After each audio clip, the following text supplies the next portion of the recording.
In this episode, we're going to talk about the physiology of sleep and how we can apply this to improve our quality of life, sleep, and productivity. With that being said, let's move on to the topic, physiology of sleep. So first of all, let's define what sleep is. Sleep is an unconscious state of mind that you can be aroused from by a stimulus or spontaneously, as opposed to a coma in which it's an unconscious state which you cannot be aroused from. So there's only a slight difference between a coma and sleep, surprisingly, and one sounds much more scarier than the other. So let's start talking about the stages of the sleep cycle and how it's regulated. Basically, the difference between being awake and being asleep is decided by the reticular activating system. And this is something situated in the core of the brainstem, in the pons medulla and the midbrain in its core. And this is where it receives stimuli from all the afferent pathways and it sends efferents to the cortex via the thalamic nuclei, and it activates the brain's it activates the cortex of the brain in a non-specific way. All the parts of the brain are activated equally to keep our mind at a conscious state. And once this activation is taken away, then you are unconscious. You fall asleep. And then this is different from the specific activation of several parts of the cortex, which happens when we concentrate on something, like when we listen to something. A small part of the brain that is specialized for that lights up. But in the reticular activating system activation, this is non-specific. So I do want to talk about EEGs as well. EEGs are electroencephalograms, similar to ECGs that check how healthy our heart is. EEGs check how healthy our brain is. So, and these EEG wave patterns can be identified as different types of wave patterns, and you can see these wave patterns that occur as a result of synchronous firing of over 1000 neurons in our brain. And according to the pattern of waves that we see, we can tell basically at which stage of the sleep cycle we are in and whether we are awake or asleep. It's kind of cool, right? Yeah. And you see different types of wave patterns when people are having seizures and in other brain abnormalities. Patterns of waves that you see in a person who is in deep sleep, in a person with certain brain abnormalities. Let's talk about the sleep cycle. So our sleep occurs in cycles, and each cycle lasts for about 90 minutes.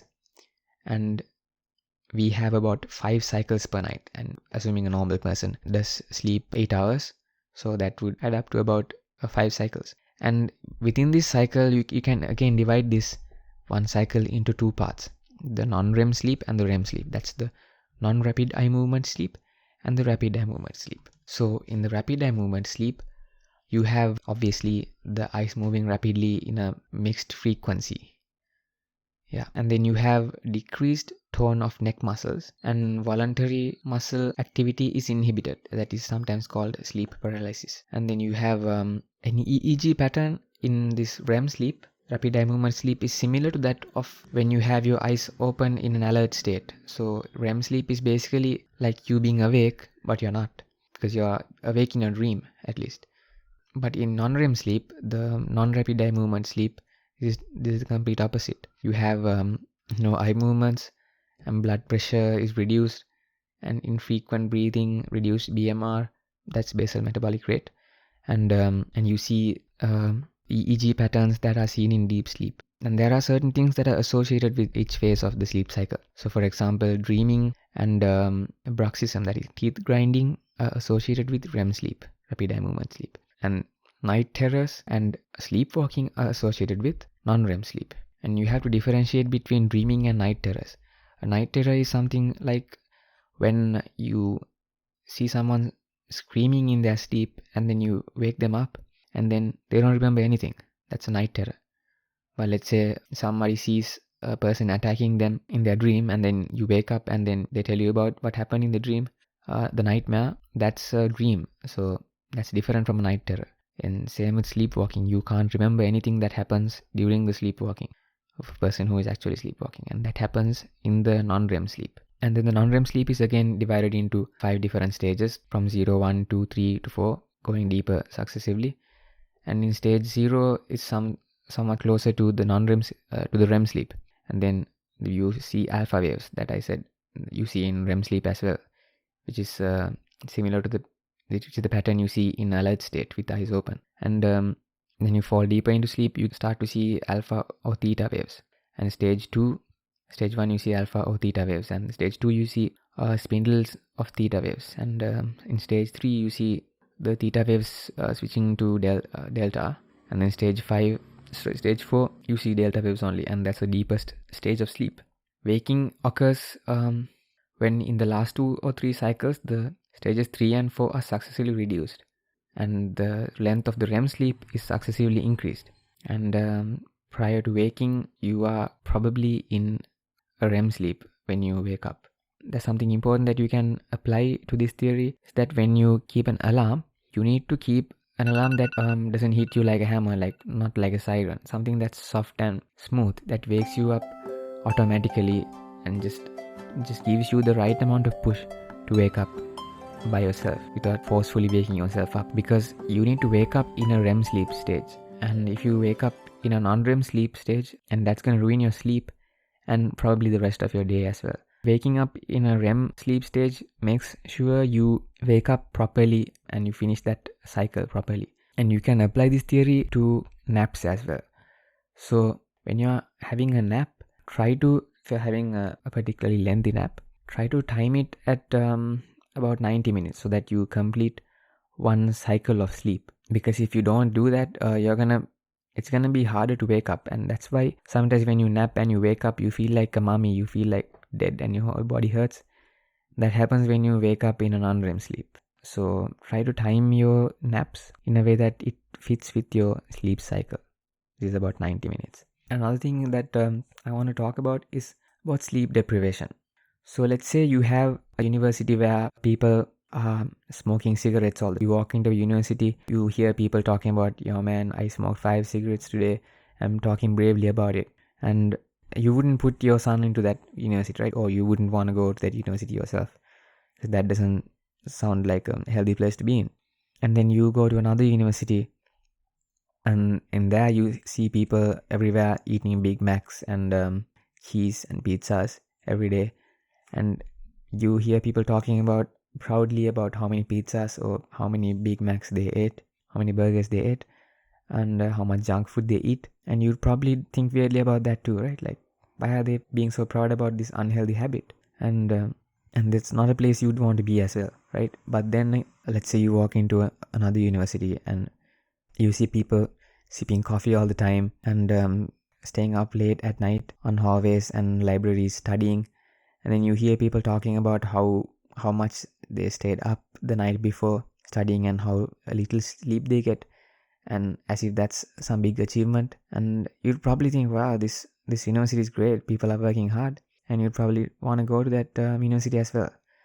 And that's a problem that I see in the current society that clearly needs to be fixed, because the effects of sleep deprivation are just as bad as what you'd get from eating Big Macs every day or even smoking. It's much worse than you'd expect, because sleep deprivation is no joke, because it could literally kill you. The person who has gone the longest without sleep is a person called Randy Gardner, and he stayed up for 11 days and 25 minutes straight without shut eyes, and he holds the world record sleep deprivation basically. And I think the Guinness World Record organization, they literally stopped recording this statistic because it was too dangerous and it had very severe health effects.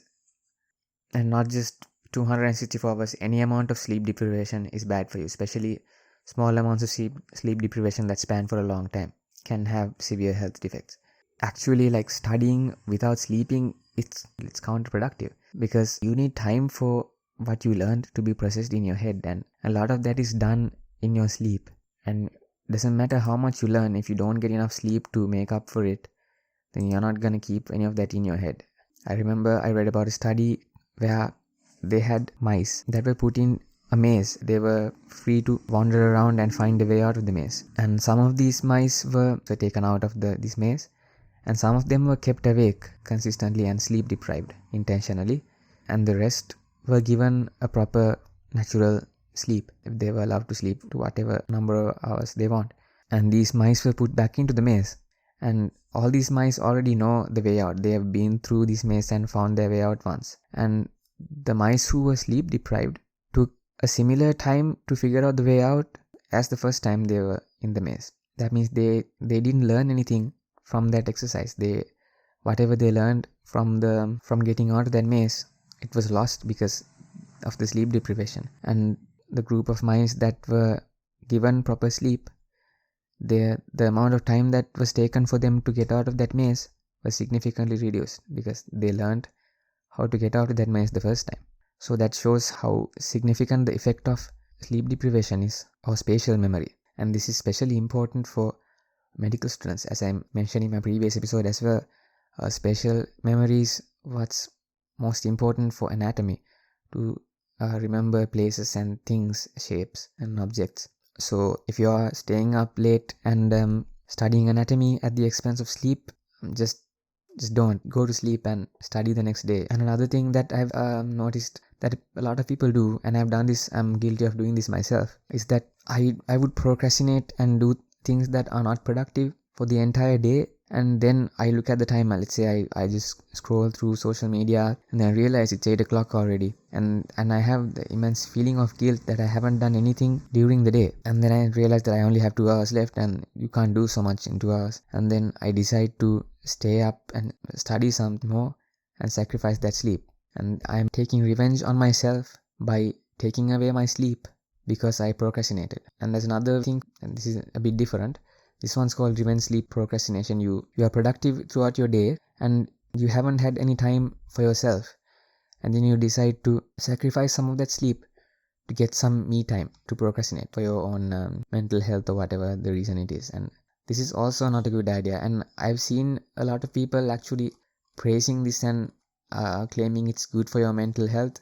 Trust me, it's not. Revenge sleep procrastination has been shown to have adverse effects just as any other form of sleep deprivation. And sleep is something we really need, and there's no way around it that I see. And this is really important because the reason I'm stressing on this is because sleep deprivation is much more prevalent than you'd think. The prevalence of sleep disorders in America is 20%. 2 out of every 10 Americans suffer from a sleep disorder. 60 million people in the world suffer from insomnia. And 0.2 million suffer from narcolepsy. And people who are sleep deprived are 13% more likely to become obese in children and 5% in adults. And there was a study done in the medical faculty, and they found that 36.6 participants were considered to have abnormal sleep habits, with statistically significant increase in female students. Sleeping between 6 to 10 hours per day was associated with normal sleep scores as well as academic grades. Abnormal ESS scores were associated with lower academic achievement. So that clearly shows how, especially in medical students, how lack of sleep can affect your academic achievements. And it's clearly shown that lower sleep quality and lower hours of sleeping were associated with lower academic achievement. And another study compared the problems with sleep in medical students and law students. And that study concluded that medical students had the highest prevalence of poor sleep and poor associated quality of life compared to other student groups. And another study compared the sleep patterns between medical students and law students in India and found that 60.8% of law students had refreshing sleep at night as opposed to only 47% of medical students. And initial insomnia occurred more frequently in medical students than in law students. And that study showed the difference in dream patterns between medical and law students. Most of the medical students had nightmares where the nightmare was about them failing exams, and that was not seen in law students, which is kind of not surprising. We all know how tough medical school is, but that's no excuse to lose sleep. And especially being healthcare professionals, we should know what the adverse effects of sleep are and then try to find something else to sacrifice other than your sleep, because you can't go anywhere without it. So yeah, and let's talk a bit about how you can improve your quality of sleep. So, and this is best achieved with something called a sleep routine.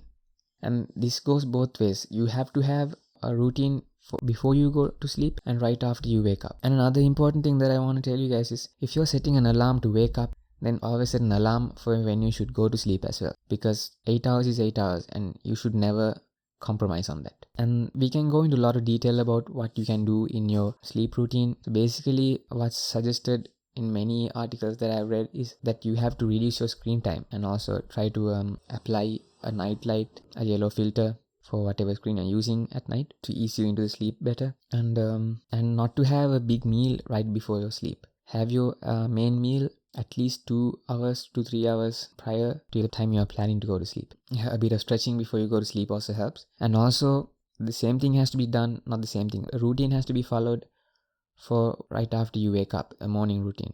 And both of these help you to get better quality of sleep. And this morning routine should involve, at least at some point in the day, working out. Those who work out know they sleep like babies the day after a workout, because the best thing to get you sleepy is to have been tired during that day, because your body needs to recover, and similarly your mind does too. But this exhaustion of the mind doesn't seem to provoke sleep as much as exhaustion of the body does. But you need sleep to recover from that just as much as you need sleep to recover from bodily stress. So yeah, 8 hours is 8 hours, and don't lose sleep. See you in the next episode. 𝗦𝗽𝗶𝗃𝘁𝗶𝗃𝘀. Motivation.